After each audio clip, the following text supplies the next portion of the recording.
Nararamdaman mo sa kung ano yung nararamdaman mo ng pagkain ng gagawin, ano ba yung mga nararamdaman nyo noon kung sabihin yung mga napag-iatay yung lawa, sakit, kung sila nagpapagawa, kung sa ulan yung makatulog, kung kano ba makatulog mo, kung nabay sakit mo ito, kung parang wala na ang sabat.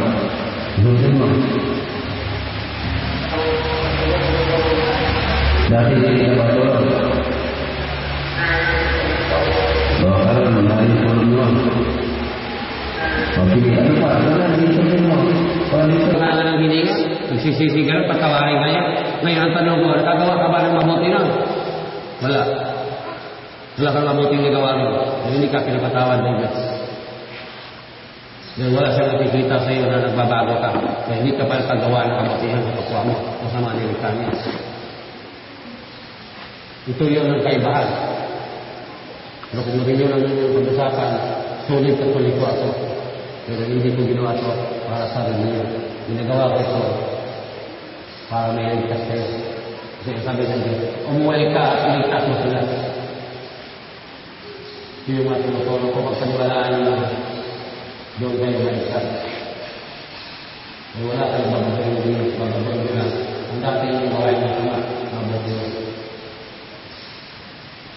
Ito ngayon, sinusubo na ng Diyos sa tao. Yung hindi tayo gawin ng tao, kaya gawin ng tao, kaya ng Diyos. Back up ito para maniwala ako. Kaya kung yung ginagawa ako, nakakita ko ang kasalanan niyo. Kung pagkakita ko ang kasalanan niyo at gawain mo sa buhay mo, siyempre, maniwala ka ng Diyos. Pero mapilti kayo marakitaan.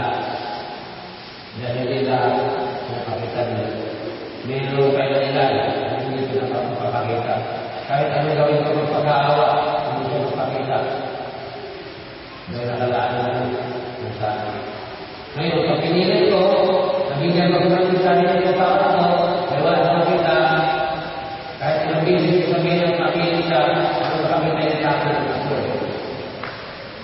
Sabihin yan, ay hindi ko pakita, kaya na niya manuwali sa kanya.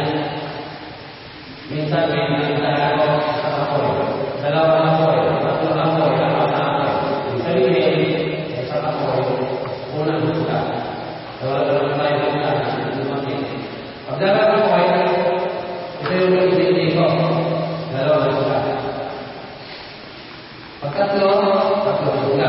Yung isang gusta ang alam, yung nangyayari sa buhay natin, mas gusta. Marami.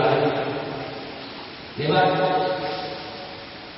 Kaya, pag-iulog ako, pag ang ginamot ko, walang masaya.